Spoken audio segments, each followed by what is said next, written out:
नमस्कार दोस्तों, इतिहास गवाह है में आपका स्वागत है। तो आज हम आगे बढ़ाएंगे हमारे उस डिस्कशन को जिसमें अब फ्रेंच रेवोल्यूशन के डिफरेंट फेजेस को हम डिस्कस कर रहे हैं। और जो लास्ट फेज़ था, जो लास्ट एपिसोड में जो हमने फेज़ डिस्कस किया था, वो था द फर्स्ट फेज़ जिसमें हमने कॉन्स्टिट्यूशनल मोनार्की वाला जो फेज़ था। अब देखिए, कॉन्स्टिट्यूशनल मोनार्की का जो आइडिया है वो मिडिल क्लास आइडिया है ना।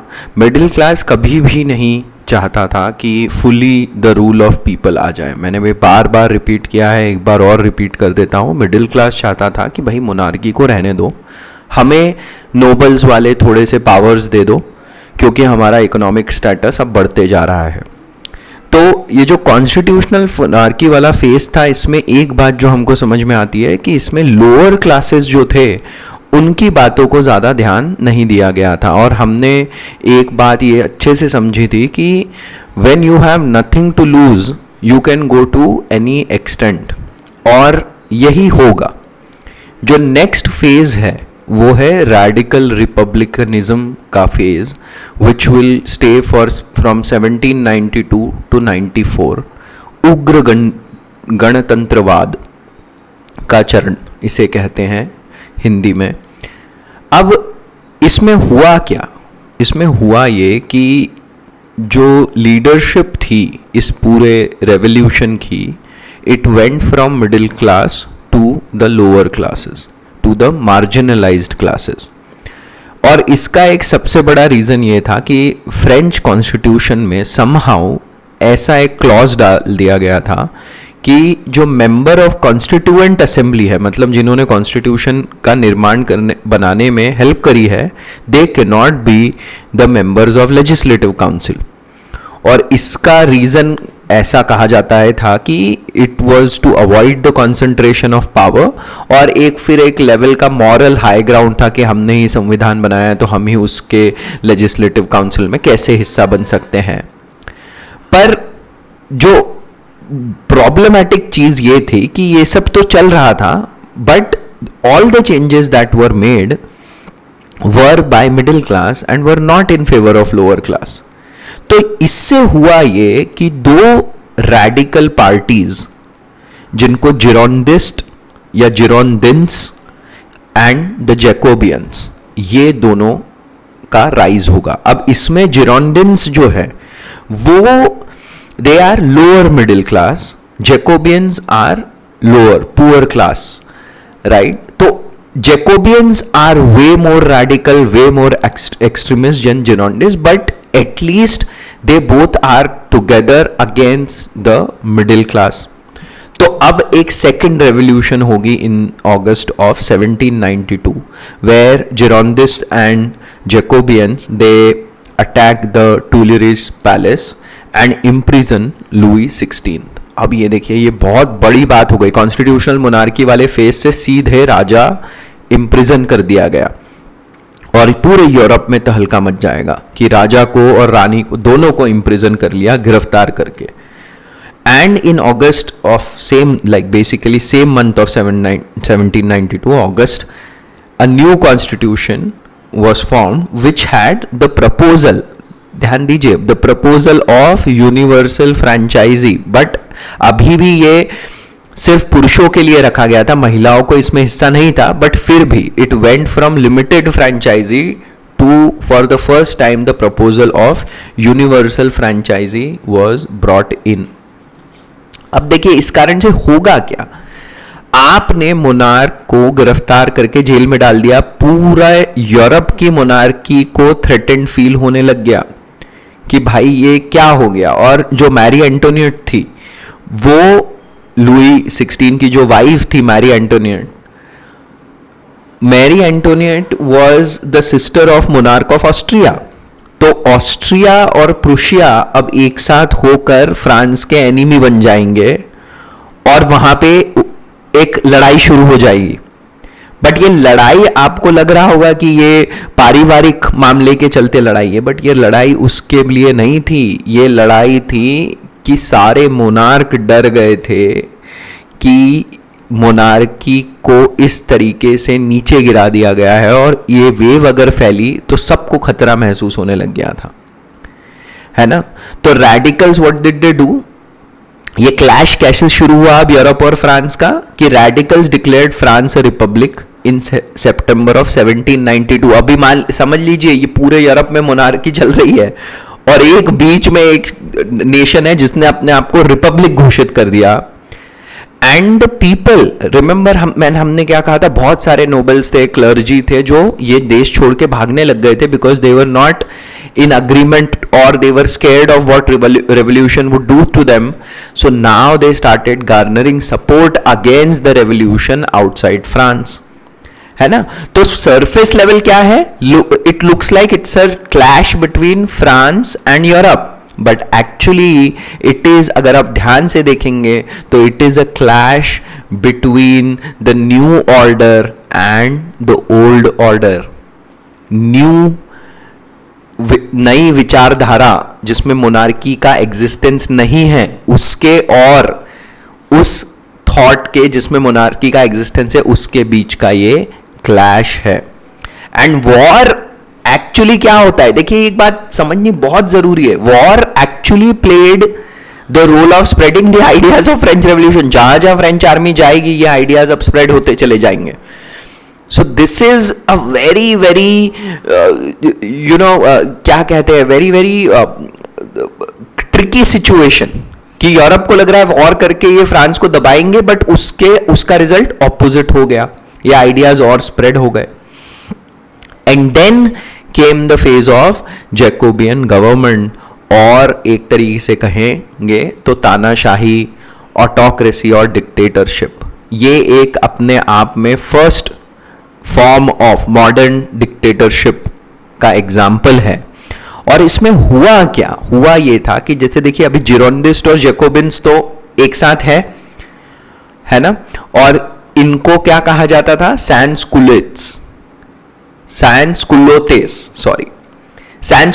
क्यों कहा जाता था, कुलोतेस का मतलब होता है breeches, and people who were from aristocracy and bourgeois groups would wear these knee length breeches। तो कुलोतेस का मतलब होता है ब्रीचेस, सो नी लेंथ ब्रीचेस वाले ड्रेसेस पहनते थे। और ये जो जैकोबियंस थे ये सैंस कुलोतेस थे, तो ये वो नी लेंथ वाली ब्रीचेस नहीं पहन के स्ट्राइप पायजामास पहनते थे और रेड हैट। तो ये अपने ड्रेस से अपने आप को डिफरेंशिएट करने की कोशिश करते थे, long trousers instead of knee length breaches. अब इसमें हुआ क्या, मैंने आपको क्या बताया कि जिरोंडिस्ट वर लाइक कि चलो ठीक है, this was the goal of revolution that we had to achieve and now we have achieve, but Jacobeans wanted to go further ahead. और जैकोबियंस का बेस बहुत बड़ा था। बेस कैसे बड़ा था, एक तो लेजिस्लेचर में उनका सपोर्ट था, फिर एक जैकोबियन क्लब था और एक कम्यून हुआ करता था, जैकोबियन कम्यून। और देखिए जो वर्ड है कम्युनिज्म और कम्यून, इनका वही कनेक्शन है, या आगे चल के हम समझेंगे। तो जो कम्यून, इस कारण से जैकोबियंस को बहुत सपोर्ट था और वो चाहते थे कि रेवोल्यूशन इसके भी आगे जाए। तो जून 1793 में अब होता क्या है, Jacobin start killing Girondins on the legislative council and establish Jacobin rule, और it is also called as reign of terror. बहुत लोगों को मारा गया, गिलोटीन जो एक वहां पर लाया गया, गिलोटीन कर दिया गया, बेसिकली सर काटने का एक यंत्र होता है जिसको लाया गया। और आपको जान के ये आश्चर्य होगा कि इसमें बहुत करीब 10-12 हजार तो लोअर क्लास के लोग ही मारे गए as the enemies of the revolution. जो भी जैकोबिन्स के कुछ लोगों के अगेंस्ट कोई बात करे उसे मार दिया जाता था। और इसमें हुआ क्या, पहले तो 2-4 लीडर थे जैकोबियन लीडर, डैंटन, हर्बर्ट, इन सब को साइड हटा के मैक्समिलियन रॉबेस्पियर ने अपना शासन जमा लिया, अपनी तानाशाही जमा ली। And most importantly he justified this based on Rousseau's idea, है ना। तो आप अब बहुत बार ऐसा होता है कि भाई लोग रूसो के आइडिया को क्रिटिसाइज करने, क्या आइडिया था मैंने ये पहले के एपिसोड्स में बता रखा है। रूसो ने एक बात करी थी कॉमन विल की, और उसने कहा था कि दो तरीके की इच्छाएं हो सकती है, जेमाइनशाफ्ट जो कल्याणकारी इच्छा होती है, और जेशलशाफ्ट विच इज स्वार्थी इच्छा, निकृष्ट स्वार्थी इच्छा, और जेमाइनशाफ्ट इज उत्कृष्ट कल्याणकारी इच्छा। इनमें से दो में से जो एक प्रिवेल करती है, अगर उत्कृष्ट कल्याणकारी इच्छा सब लोगों की एक साथ बन जाए तो वो जनरल विल बन जाती है। बट रूसो ने क्या कहा था, that if the general will is able to arrive at Gemeinschaft, मतलब अगर लोगों की इच्छा उत्कृष्ट कल्याणकारी इच्छा पे अराइव नहीं कर पाती, then the will of one person can represent Gemeinschaft. इसी का ही बस यहां पे एक रास्ता खुल गया तानाशाही का, इसी का ही फायदा उठाकर मैक्समिलियन रॉबेस्पियरी वहां के थोड़े समय के लिए तानाशाह बन जाते हैं इस जैकोबिन रूल के टाइम, रीन ऑफ टेरर के टाइम। ये एक साल चलता है, from June of 1793 to June of 1794। अब देखिए सोशल साइंस है ये, है ना, तो झट से जजमेंट दे देना एक सही बात नहीं होती है। हर चीज में आपको कोई ना कोई अचीवमेंट और कोई ना कोई उसकी लिमिटेशंस देखनी होंगी, तो हम इस टाइम के भी कुछ अचीवमेंट को देखना है, और इंपॉर्टेंट है। हाँ देखिए, दो बातें इस टाइम में ही पहली बार आइडिया बनके एकदम क्लियरली आ गई, वो है डेमोक्रेसी एंड सोशलिज्म।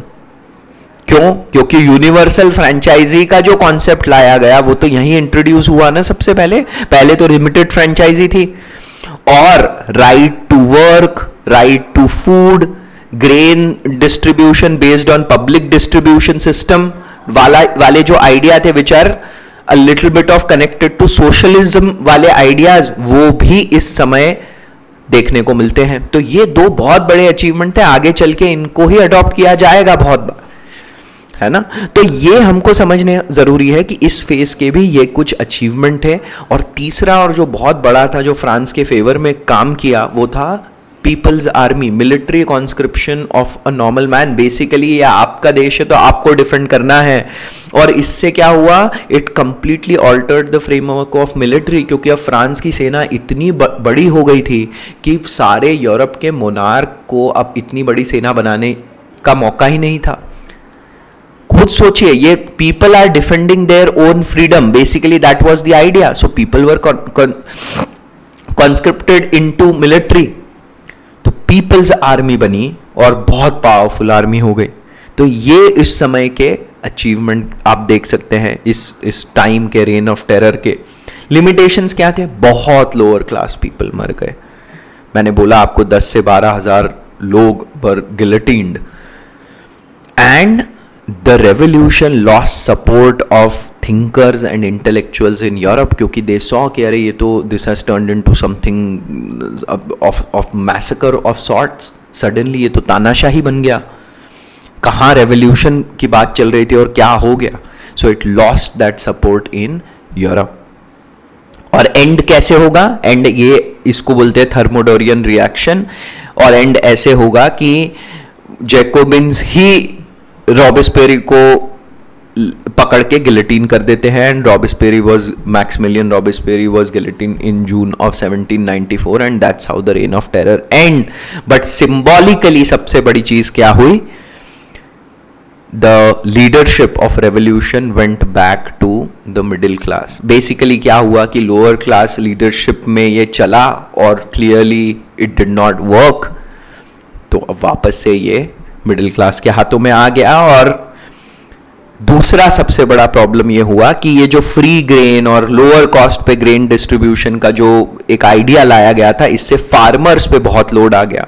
तो पहले फार्मर्स और आर्टिसंस एक साथ चल रहे थे, अब उनमें भी क्रैक्स आ गए, उनमें भी डिफरेंसेस आ गए इसी कारण से। तो ये बहुत इंपॉर्टेंट है, क्योंकि अब क्या होगा, तीसरे फेज में जाएगा revolution, which is moderate republicanism. Moderate आया मतलब थोड़ा सा मिडिल क्लास वाला इंपैक्ट हमको देखने को मिलेगा ही, और वही होगा न्यू कॉन्स्टिट्यूशन आएगा 1795 में, और लिमिटेड फ्रेंचाइजी इज बैक। बहुत इंपॉर्टेंट है ये बात। न्यू कॉन्स्टिट्यूशन में limited franchise, and it will have 2 houses which will be called the council of 500 and council of ancients, and there will be an executive branch with a 5 member committee. कार्यपालिका एक 5 member committee होगी, और ये भी ऐसे 1794 से 99 चलेगा, but बहुत इंटरनल डिस्कॉर्ड, फाइनेंशियल क्राइसिस, और इसमें बहुत सारा करप्शन भी होगा।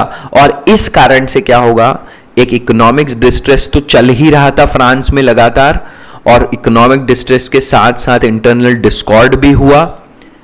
तो अब क्या होगा, इनका अटेम्प्ट क्या था, ये जो नए कॉन्स्टिट्यूशन और इस तरीके से बाय कैमरल हाउस और एग्जीक्यूटिव एक डायरेक्टरी बनाना, इनका एम था that it was aimed at limiting the role of any one party in the politics of France, क्योंकि इनको वो जैकोबिन रूल से डर लग गया था। तो अब इसमें उल्टा क्या हो जाएगा, this led to increase in importance of power of one man. अब एक पार्टी नहीं, एक आदमी के इंपॉर्टेंस बढ़ जाएगी, और वो व्यक्ति था Napoleon Bonaparte, who will organise a coup of 18 Brumaire, and ये अब पावर में आ जाएगा। And then we will enter the 4th phase of revolution, which is the time of Napoleon in France. और उससे तो बहुत बड़े बड़े चेंजेस आएंगे, उसमें क्या होगा, कैसे होगा, ये डेफिनेटली हम डिस्कस करेंगे, बट अब वो सब कुछ अगले एपिसोड में डिस्कस करेंगे हम। इस एपिसोड में फिर से एक बार रिवाइज कर लेते हैं। सबसे पहले मिडिल क्लास रूल से शुरू हुआ, उसके बाद जैकोबिन रूल आया, विच वॉज रैडिकल रिपब्लिकनिज्म का फेज, जो 1 से 2 साल चला, जिसमें बहुत ज़्यादा मतलब एक तानाशाही जिसे बोलते हैं मॉडर्न डिक्टेटरशिप का हमको एग्जाम्पल देखने को मिलता है in the form of Maximilien Robespierre, and that led also to a lot of clashes between France and Europe. और हमने क्या बोला कि ये more than France and Europe, it was clash between the new idea and the old idea. France had moved ahead with the new idea. और फिर हमने देखा कि when it did not work, the middle class leadership came back in with moderate republicanism का phase, which went from 94 to 99, 1794 to 99. And it did not work because again internal discord, financial crisis continued to happen, which led to Napoleon taking the power in his hands through a coup. आज का episode हम यहीं समाप्त करते हैं। अगले episode में हम देखेंगे the time of Napoleon in France, और ये बहुत इंटरेस्टिंग होगा क्योंकि इससे बहुत सारे इम्प्लीकेशंस होंगे यूरोप की हिस्ट्री पे। और ऑफ कोर्स जो फ्रेंच रेवोल्यूशन है उसके खुद के तो इम्प्लीकेशंस हैं ही, बट इस फेज के भी बहुत सारे होंगे। सुनने के लिए आपका बहुत बहुत धन्यवाद। अंटिल नेक्स्ट टाइम, जय हिंद।